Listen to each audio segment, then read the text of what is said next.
Everything about this guitar is original. That is unbelievable. Wow.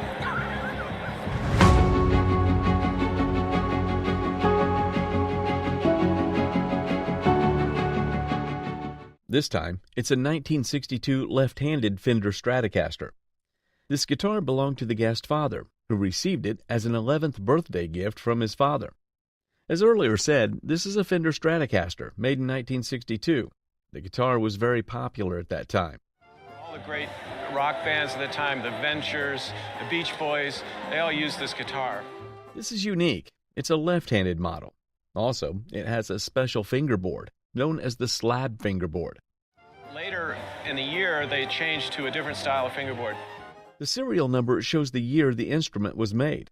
All the white is still in good condition. Overall, the guitar is in very decent condition. Instruments are highly desirable today because of the way they play, the history behind them. Being a left-handed model, it makes it a little bit harder to sell because there's fewer people out there buying them as opposed to the standard right-handed model.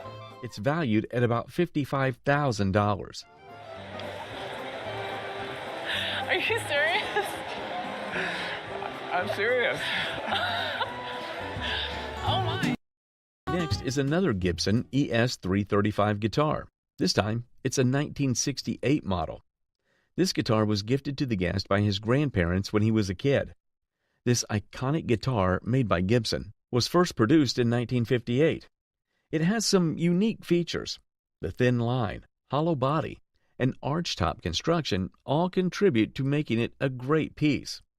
And the biggest thing about it is it was the first guitar with humbucker pickups in it and the thin line body.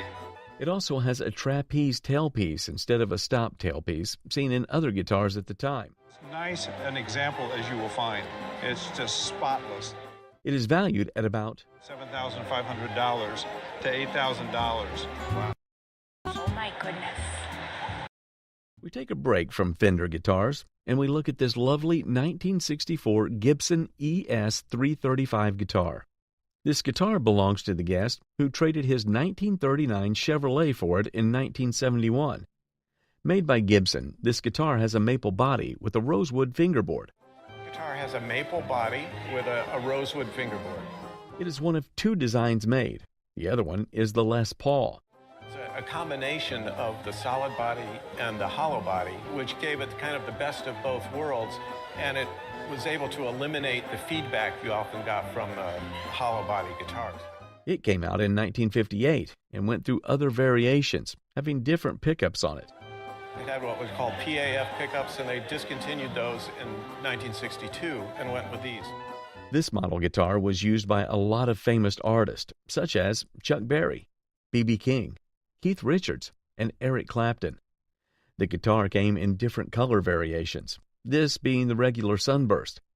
This iconic guitar is valued at about $12,000 to $12,500.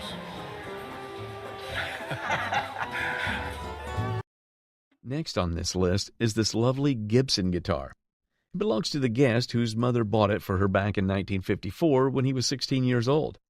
She paid $225 for it. Well, this would be the perfect guitar for Western swing, or jazz. It's a 1954 Gibson ES-175. This guitar model was one of Gibson's early attempts to make electric guitars.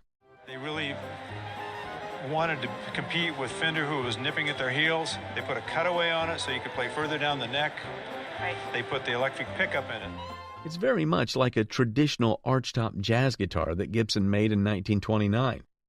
It has what is called a P90 pickup, although this pickup has since been changed to a humbucker pickup. Many players still prefer it. The guitar plays beautifully and also has a very desirable, unique sound. The thing that really impressed me about this guitar, besides the fact that it is a very significant guitar in the history of guitars, is the condition. It just glows in the dark, so you took absolutely great care of it. It's valued at about $5,500. Oh my goodness. Oh my goodness. That is unbelievable. Next up, we look at these lovely Fender Telecaster guitars and the Beatles photograph this guest brings. As a musician, he belonged to a pretty decent band. In a group on the road, a guy came in when we were rehearsing one afternoon, and he said, I'm down on my luck, $50, you can have that guitar. So that's what I paid for it, and it's been mine ever since. This other one was bought at a music store for $250 in 1964. Photographed is an original photo that was taken on February 13, 1964. The Beatles visited a lounge where his band was playing. They performed some tribute songs to the Beatles, and the group loved it. These guitars are quite special. Guitar collectors love the story. They're oftentimes buying the whole package of where the guitar has been, where the owner of the guitar has been. Wow. So the photo adds more than that to the value of the guitars. This is a mahogany body Telecaster from 1964. The wood and the finish are quite rare, as most of the guitars had an alder body. It also comes with its original case. Now this one, even though it doesn't look as good, is worth almost twice that because it's a Telecaster custom. It has binding around the edge. The standard Telecaster is just the bare edges of the wood body. These guitars and photographs are valued at... And they didn't really want me to play it on stage. I bought this in 1964 from a local music store. That guitar in a specialty shop or at auction would probably sell for $11,000. Wow. Because you do have the original case with it, so it would probably sell close to $20,000 today. Jeez. Next, we take a look at this 1962 Sonic Blue Fender Stratocaster. Guest bought the guitar at a pawn shop for $135 in 1965. Made by Fender, it belongs to the Stratocaster series. It has a unique Sonic Blue custom color, a very rare color used by Fender. This color was first used on 1956 Cadillacs before they adopted them.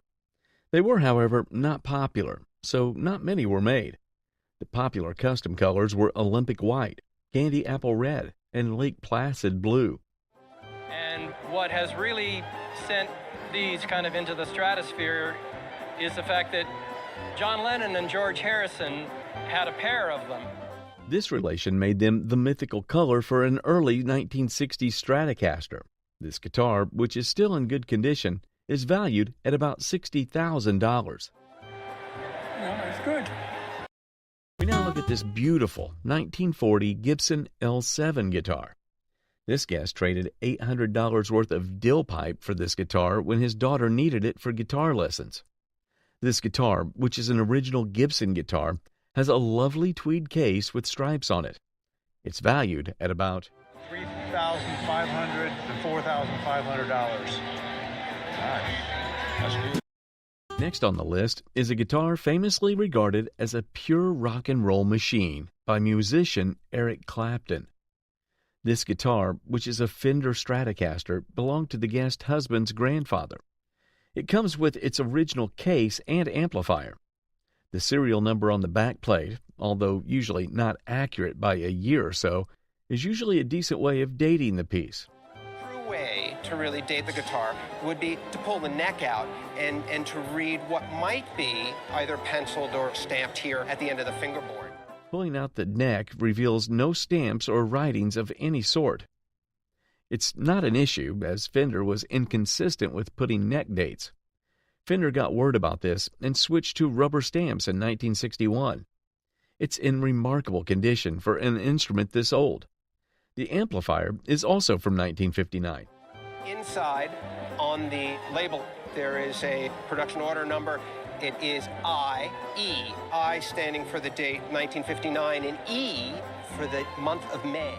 This lovely guitar and amplifier are valued at about $25,000. Let me know in the comments what you think it's worth.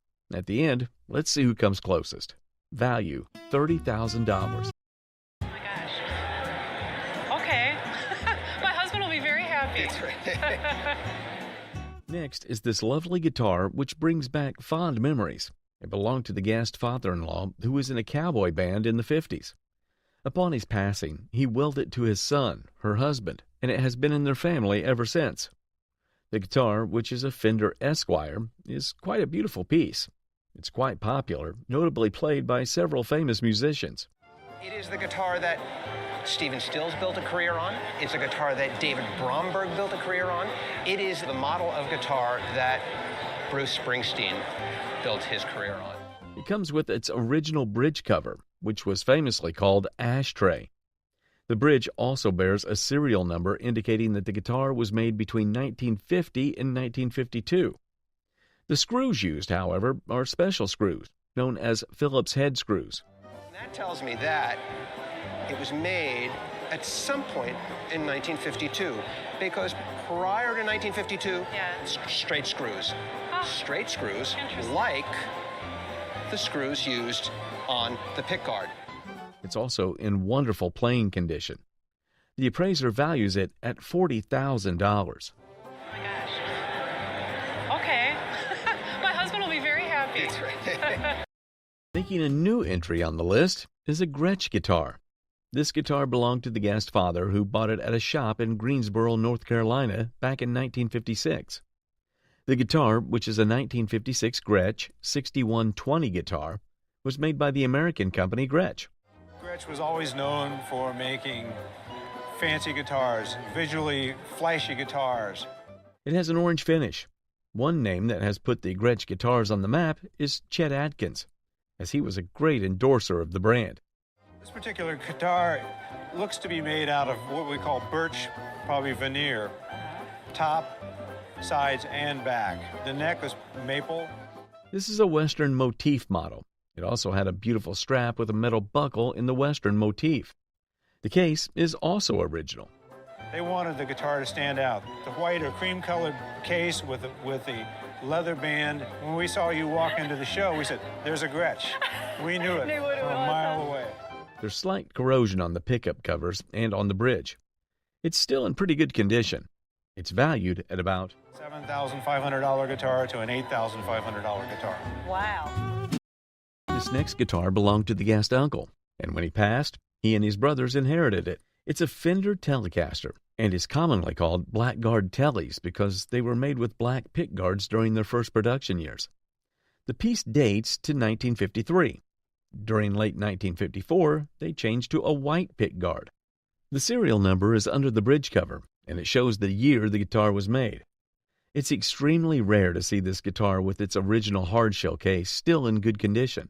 This is just pressed fiberboard, and if it gets any humidity at all, it just starts to fall apart. Also accompanying the guitar is the Fender Deluxe amplifier, which dates to the same time the guitar was produced. The guitar, case, and amplifier are valued at about, even if it didn't have its original case or amplifier, would probably have a retail value in a specialty shop of $25,000. The case alone is worth $2,500 because they almost never survive. The amplifier, if being sold separately, is probably in that $2,500 range. I would have never. It's definitely going to move out of the closet somewhere a little bit more important now. Let's see if we can top the previous item. This guest brings a guitar he got from his brother to the show. The guitar, which was made by the company Fender, belongs to their Telecaster series. After the introduction of the series in 1952, they became very popular among country western musicians and also rock and blues artists. This has always been the main guitar of people like Bruce Springsteen and a lot of stars. It's still in its original condition, untouched and unaltered. The body is finished with a special finish called the butterscotch finish. And it's a kind of a transparent varnish over ash wood. And the beauty of this guitar is that it's never been repainted. It's just like any other antique. The first thing we look at is the finish and the surface. Never been altered. It's got a beautiful patina. It has some play wear on the neck where fingers have worn through the varnish. The Fender insignia is also present. Moving down, we come to the pickguard, which is made of a single layer of black plastic. Taking off the pickup cover reveals clues about the guitar's age. We've got a pickup where the pole pieces are just even with the top of the pickup itself. They don't protrude at all. We've got bridge pieces that are solid brass. All these together with the serial number present indicated that it was made around 1953. This beautiful instrument is valued at about $18,000 to $24,000. Highly sought after. That's wonderful. My daughter will be happy. She's going to inherit it. My word. Takes my breath. We return to another Fender Stratocaster. This time, it's a 1957 Fender Stratocaster. It also comes with its original case and amplifier. The guest bought these items from a friend in 1961. This guitar, which is a Fender Stratocaster, comes with this beautiful blonde finish. And you can see the serial number right there, and that shows me that it's sometime in 57, but I think quite late 57. It's made with a fabulous, nice-feeling neck, which makes it easy to play. Fingerboard, black dot inlays, original decal, untouched, original pickups, original whammy bar.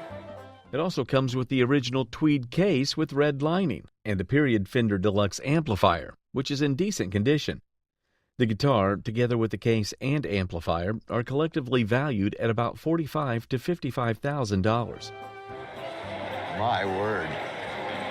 Takes my breath.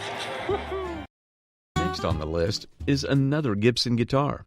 This guest brings a Gibson ES-355 stereo electric guitar, which was purchased at a pawn shop in El Paso, Texas in 1998 for $550.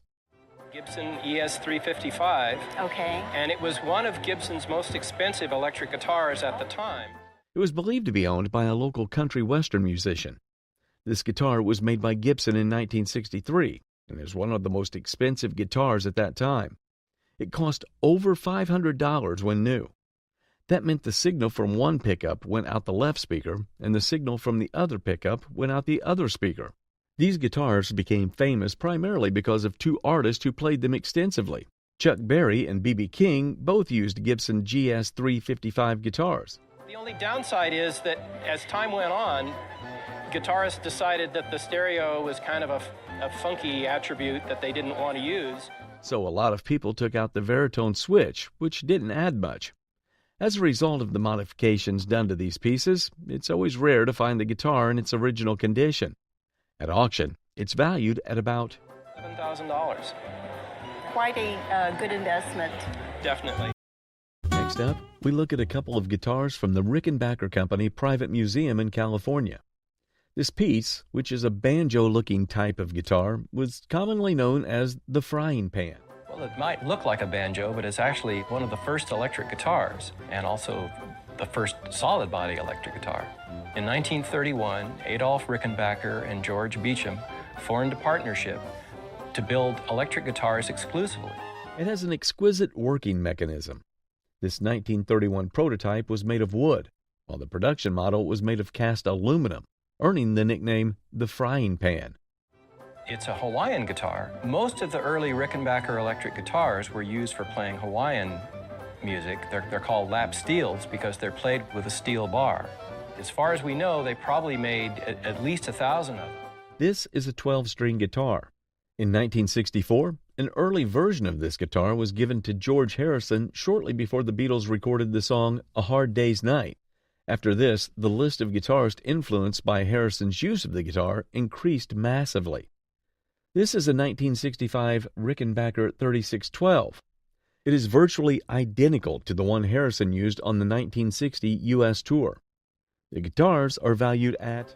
One in really good condition would sell from between $3,000 and $3,500. And if you wanted to have one of those... And I do. Well, it's going to take more than $20,000 if you're buying one in a vintage guitar retail shop. Which of the two do you like best?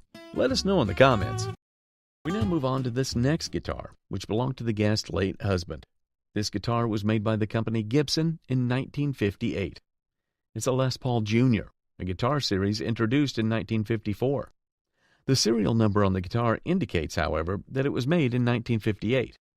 Beautiful, beautiful, clean finish. Everything is original on the guitar. It's valued at about a $6,500 guitar, maybe $7,000 with its condition. Really? An electric guitar, they say, is a musician's best friend. We begin this series with this beautiful 1950s Fender Broadcaster guitar. This guitar belonged to the guest deceased son, who had a great love for music and guitars. It's a unique guitar, made by the company Fender in 1950, and it belongs to the Broadcaster series. It, however, has some unusual features. One, the finish on the guitar neck doesn't match that of the body. The neck is an original Broadcaster neck, dating to around 1951.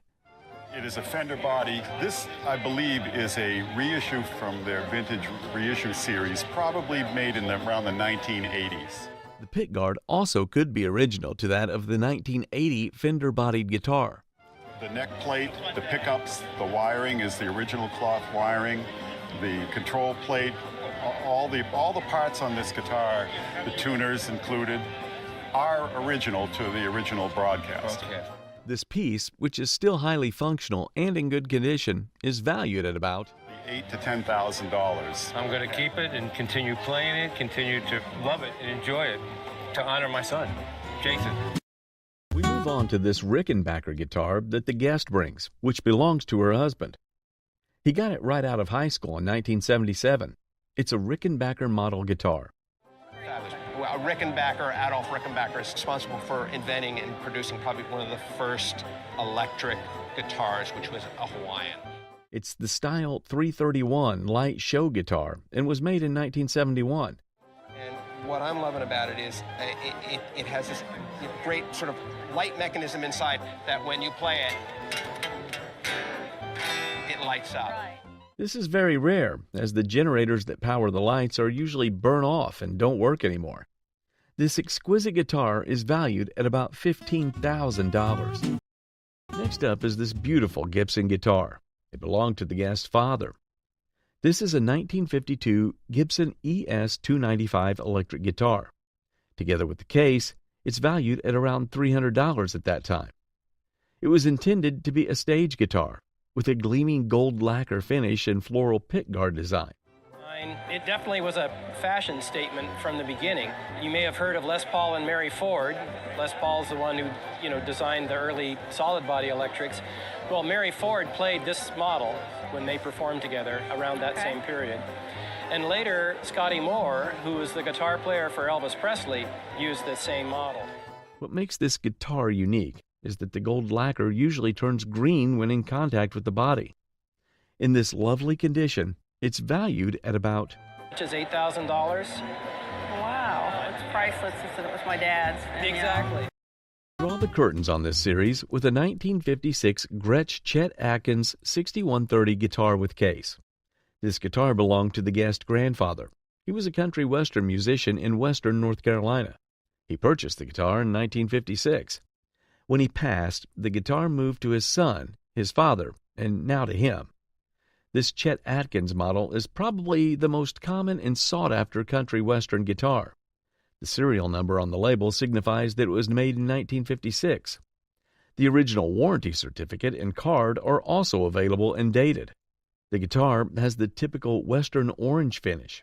It's got looks like the cattle brand G logo here, branded in the top. It's got a western motif Chet Atkins right there. It looks like a signpost from your dude ranch. The inlays are plain period inlays. It also has two D-Armond pickups and a Bigsby vibrato tailpiece. And everything about this guitar is original, and I think it's the nicest 6120 I've ever seen. Wow, thank you. It's got all the wonderful things that the electric guitar collectors call case candy. It still has the original strap and white case. In this pretty good condition, it's valued at about $12,000 to $15,000. That's incredible. My dad would be over the moon. Gosh, my dad is smiling somewhere. That's terrific. We move to the next guitar, which is a 1957 Fender Stratocaster. This guitar belonged to the guest father who loved music and playing musical instruments. The guitar, which was made in 1957, has a maple neck. This neck was made up until 1958. This is called a skunk stripe. The other thing that lets you know that it's a 57 is that it's a two-tone sunburst. This finish, instead of being black to red to yellow, is black to yellow. It's a non-laminated plate over the tremolo area of the back. At the front, the neck has a maple fingerboard. I took the neck off earlier, and inside of here there's a date of 8/57. And That matches with everything else that I saw on the guitar before I did that, so it made me feel comfortable in thinking it is that. The pickguard also matches the ear, and its screws look like they've never been removed. The tremolo bar, which was lost, is easily replaceable. The guitar is still in very good condition. It is valued at about $28,000 to $30,000. Gosh, my dad is smiling somewhere. That's terrific. Wow, I had no idea. Next up is this 1955 Gibson Les Paul Special guitar and case. The guitar belonged to the guest's grandfather. He purchased it in 1955 for about $225. It's a Gibson Les Paul Special. It's one of the two configurations made for this guitar. It's a single cutaway. The other is a double cutaway. I've always thought that the single cutaway was a more attractive guitar. The finish is a TV yellow finish. It was made specifically in this color to look good on camera. Everything on the guitar is original. Like I say, it's had some wear. The tailpiece is original. It's been broken, but it hasn't fallen apart. There's also some rust and corrosion over the guitar. The guitar and case are collectively valued at about between $10,000 and $12,000 in a retail environment. Wow, I had no idea. Another Gretsch guitar makes the list. This time, it's a 1957 Duo Jet electric guitar. This guitar belonged to the guest's husband. It's been in his family for many years, belonging to his grandfather. Well, it's a Gretsch Duo Jet. Gretsch serial numbers and features are pretty confusing, but the serial number puts it at 1957. The Duo Jet was Gretsch's competitor to the Gibson Les Paul. It's been modified, as this Bigsby tailpiece was later added. It's in pretty good shape, with some decent, honest wear on it. In this condition, it's valued at about $3,500, just under $4,000. Okay.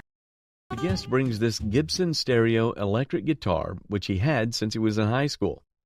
He bought the guitar together with the case and Rager 20T amp for $650. This is a Gibson ES335, and it was made in 1959, as indicated by the serial number. And that's the prime year. 58, 59, and 60 were the best years for Gibson. There's a bit of corrosion on the gold. A lot of times people don't want this tremolo bar, but in this particular guitar, the tremolo bar is very desirable. Case is in still remarkably good condition. It's valued at about $20,000 and $24,000. Guest brings this lovely Fender guitar and case which belonged to his father. His father was a musician and also a Fender dealer, selling Fender equipment out of his home. This is a Fender Telecaster. It is dated 1957.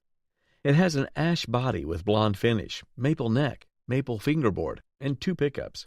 It is the cleanest Fender Telecaster of this period I have ever seen, ever. It's in very good condition, almost near mint. There's a bit of wear on the lacquer of the fingerboard. All the leather is intact. The strap is the original Fender strap, and it's supple. They're usually all cracked up. At the back, we see the serial number, which affords the dating of the guitar. The appraiser values it at about $25,000. Yeah, I'd be surprised. Really. Guest brings this lovely guitar, which belonged to her father, a great lover of musical instruments. It's a 12-string Fender electric guitar.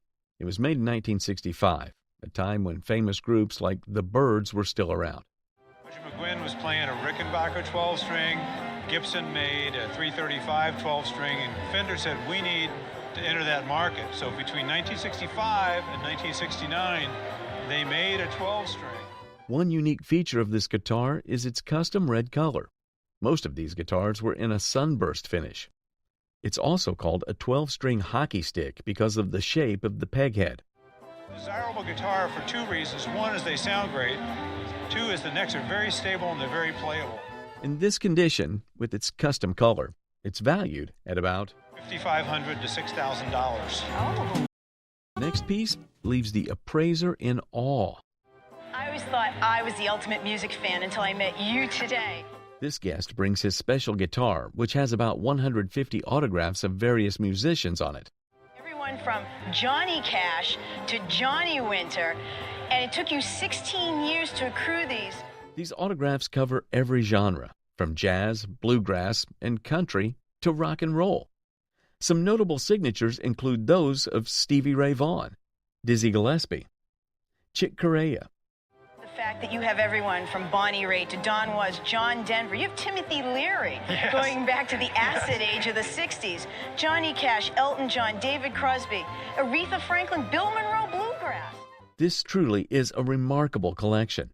The appraiser talks about the value of the signatures. Each one of them separately may not be worth much, but you put them all together, and that is quite a grouping. At auction, this autographed guitar is valued at about $6,000 to $8,000. What do you think about the value of the guitar? Let us know in the comments. So priceless to the guest that he went to remarkable lengths to get it back when it was stolen. The guitar was purchased in 1964 with the sum of $300. The 1964 Jazzmaster, which was made by the company Fender, has a matching body and headstock. Earlier custom color Fenders would just have the custom color on the body, but the headstock would be the blonde maple. Despite the chips on its body, the guitar is in pretty good shape.